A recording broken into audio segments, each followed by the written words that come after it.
तो नमस्ते बच्चों, आप सभी का बहुत बहुत स्वागत है। और जैसा कि आपका 11 मैथ्स का पेपर हो चुका है, तो हम जल्दी से अब ऑब्जेक्टिव देख लेते हैं और आप ऑब्जेक्टिव चेक कर सकते हैं, जिसमें सही विकल्प चुनिए। पहला क्वेश्चन था आपका यहाँ पर, जिसमें आपको लगाना था, इसमें बी ऑप्शन था आपका 5। आयोटा की पावर 21 की जो वैल्यू है वो आयोटा होती है, इसमें बी ऑप्शन था सही। इसके बाद अगला प्रश्न यहाँ पर है, ए की वैल्यू दे रखी है 1 2 3, बी की वैल्यू 2 4। तो ए क्रॉस बी में अवयवों की संख्या आपको 8 लगानी थी। बच्चों आप चेक कर लीजिए। जेड अक्ष पर किसी बिंदु के निर्देशांक जो होते हैं बच्चों, और जो होते हैं वो 0 0 जेड होते हैं। इसमें सी ऑप्शन सही था, इसमें सी ऑप्शन आपने सभी ने बच्चों ने लगाया होगा। अगला क्वेश्चन आपका यहाँ पर है, जिसमें NP6 बराबर 720, NCR बराबर 120। यहाँ पर थोड़ा सा कन्फ्यूज़न है, तो इसमें आप जो है R की जो वैल्यू है वो 3 आएगी। यहाँ NP6 की जगह शायद NPR होगा यहाँ पर, या आप यहाँ पर चेक कर लीजिए। अगला क्वेश्चन यहाँ पर आपका था, जिसमें रिक्त स्थान भरिए। तो यदि किसी घटना के एक से अधिक प्रदर्श बिंदु होते हैं तो उसे मिश्रित घटना कहते हैं। यहाँ पर आपको मिश्रित घटना लिखनी थी, जिसमें दो बिंदुओं के बीच की दूरी का सूत्र बहुत सिंपल क्वेश्चन आया था, √x2 - x1 पूरे का स्क्वायर, सब बच्चों ने लिख दिया होगा, प्लस y2 - y1 का स्क्वायर प्लस z2 - z1 का स्क्वायर √ के अंदर आएगा ये पूरी वैल्यू। अगला क्वेश्चन यहाँ पर है आपका, जिसमें 2x + 3y पूरे की पावर 5 के द्विपद प्रमेय में प्रसार में द्वितीय पद आपको निकालना था, जिसमें द्वितीय पद आप बच्चों लिख लीजिए 240 x की पावर 4 × y आएगा यहाँ पर। अगला क्वेश्चन आपको है आयोटा की पावर, बहुत सिंपल क्वेश्चन था बच्चों, सभी बच्चों ने इसको कर लिया होगा, जिसमें आयोटा की पावर 4 की वैल्यू हम जानते हैं। आयोटा की पावर 4 को हम लिख सकते हैं आयोटा स्क्वायर × आयोटा स्क्वायर। तो आयोटा स्क्वायर की वैल्यू -1 होती है, -1 का स्क्वायर 1 ही होगा, प्लस अब यहाँ पर देखिए आयोटा की पावर 5 है, तो आयोटा की पावर 5 को हम लिख सकते हैं आयोटा की पावर 4 × आयोटा। ओके, तो आयोटा की पावर 4 की वैल्यू जो है आपके पास कितनी आई है, 1 आई है, तो यहाँ पर आयोटा बच गया, तो यहाँ पे 1 + आयोटा हो गया। अब आयोटा की पावर यहाँ पर अगला है 6, तो आयोटा की पावर 6 को हम क्या लिख सकते हैं, तो आयोटा की पावर 6 को हम लिख सकते हैं, आयोटा की पावर 6 को हम लिख सकते हैं आयोटा की पावर 2 की पावर 3। ठीक है बच्चों, तो आयोटा स्क्वायर इक्वल टू कितना होगा, -1 होगा, तो -1 की पावर 3 होगा, मतलब -1 ही होगा। इसके बाद आयोटा की पावर 7 आ गया यहाँ पे, तो आयोटा की पावर 7 को हम क्या लिख सकते हैं, आयोटा की पावर 7 को लिख सकते हैं अपन आयोटा की पावर 2 की पावर 3 × आयोटा। ओके बच्चों, तो आयोटा स्क्वायर इक्वल टू कितना होगा, -1 -1 की पावर 3, मतलब माइनस आयोटा हो जाएगा।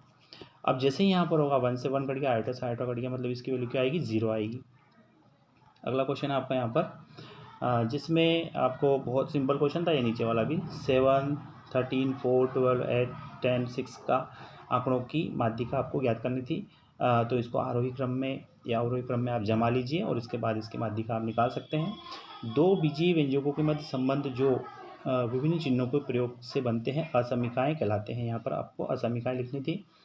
अगला क्वेश्चन यहाँ पर है, सत्य असत्य में दो धनात्मक वास्तविक संख्या ए और बी का गुणोत्तर माध्य √AB होता है, तो यहाँ पर आपको सत्य लगाना था, ये सत्य है। ठीक है, प्रत्येक संबंध एक फलन होता है, ये असत्य है। यहाँ पर एक प्रदर्श समष्टि की सरल घटनाएं सदैव परस्पर अपवर्जी होती है, तो हाँ सदैव अपवर्जी होती है, सत्य है।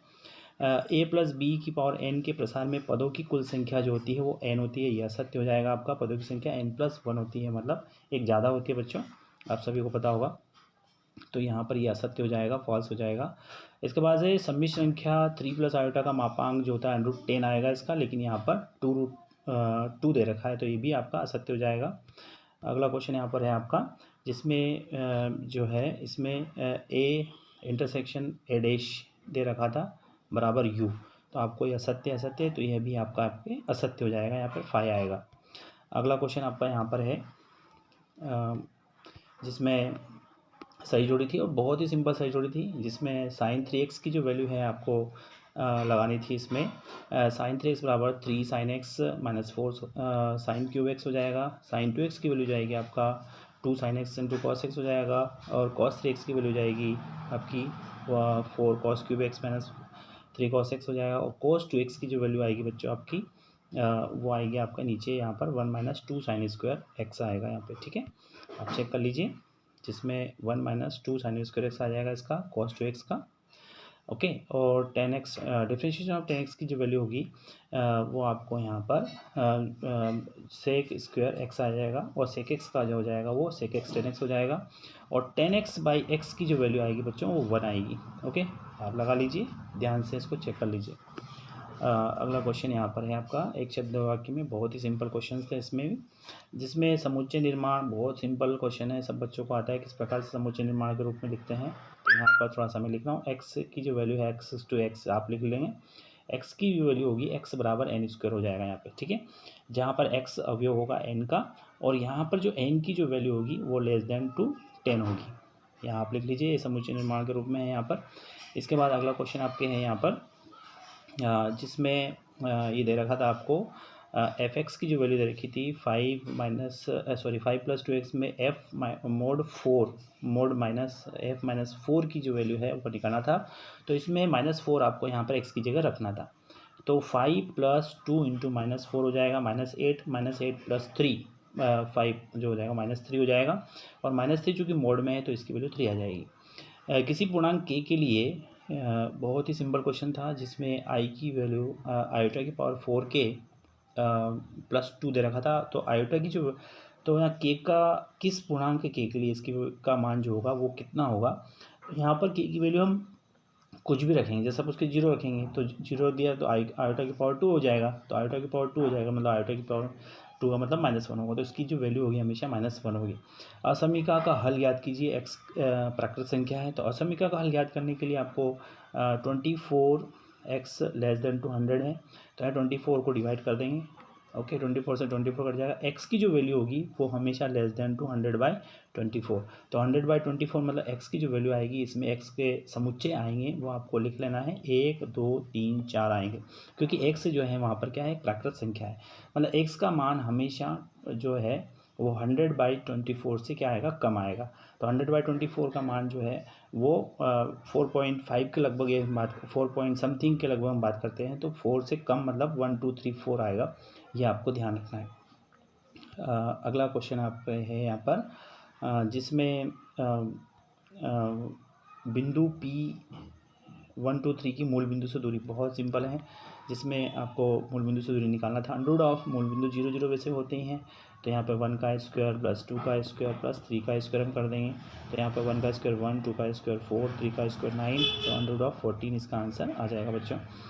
मोड फैक्टोरियल ऑफ 4 की जो वैल्यू है, फैक्टोरियल 4 माइनस फैक्टोरियल 3 की जो वैल्यू आपको फाइंड करनी थी। फैक्टोरियल 4 की जो वैल्यू होती है आपको बच्चों को पता होगा 24 होती है। फैक्टोरियल 3 की जो वैल्यू होती है वो 6 होती है, तो 24 में 6 जाएगा तो 18 आ जाएगा, तो इसकी वैल्यू 18 होगी। एक्स अक्ष की ढाल कितनी होती है, तो सभी बच्चों को पता है एक्स अक्ष की ढाल जो होती है बच्चों वो 0 होती है। tan θ = 0 होगा, यहाँ पर 0 आपको लगाना थी, ठीक है। तो क्योंकि जो ढाल होती है वो tan θ बराबर हम लिखते हैं, आपको पता होगा tan θ या m = होता है x2 - x1 upon y2 - y1। x2 - x1 y2 sorry उल्टा कर दिया मैंने, y2 - y1 बटे x2 - x1, तो y2 की जो वैल्यू होगी वहाँ पर 0 होगी, तो tan θ की जो वैल्यू हो जाएगी वो 0 होगी, ढाल जो है वो 0 होगा। Okay, thank you very much for watching this video बच्चों।